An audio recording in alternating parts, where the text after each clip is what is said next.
পাহাড়ি রাস্তার বুক চিরে তিনজন তরুণ তরুণী এগিয়ে চলেছে। অনি, রুদ্র আর সৃজিতা। সূর্যটা মাথার ওপর থেকে অনেক আগেই পশ্চিমের গায়ে গড়িয়ে পড়েছে। রক্তিম আভায় ডুবে গেছে চারদিক। রাস্তা এখানে এতটাই নির্জন যে হাঁটার শব্দ ছাড়া আর কিছুই শোনা যায় না। গাছে গাছে নামছে অন্ধকারের ছায়া।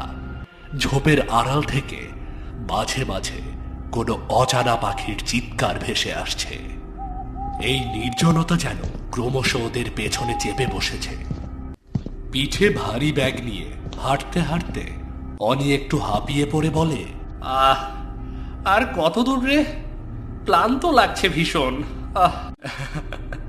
কষ্ট না করলে দুর্গ জয়ের আনন্দটা আসবে কি করে ভাই? তাই একটু তো কষ্ট করতেই হবে। সৃজিতা কিচ্ছু বলে না, ও চুপচাপ হাঁটছে।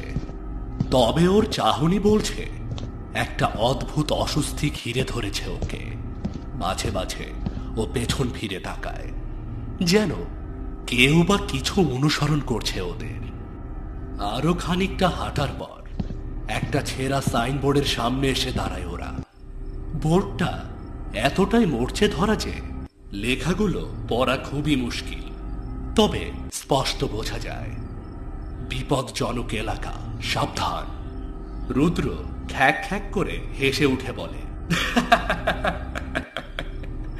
এসব ফালতু ভয়ের কথা, ভূত বলে কিচ্ছু নেই। অনি আর সৃজিতা একে অপরের দিকে তাকায়। কিছু বলার ইচ্ছা থাকলেও চুপ করে থাকে দুজনেই।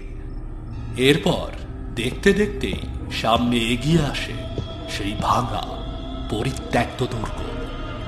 আর বিশাল গেটটা আধা খোলা, যেন কাউকে ডেকে নিচ্ছে ভেতরে।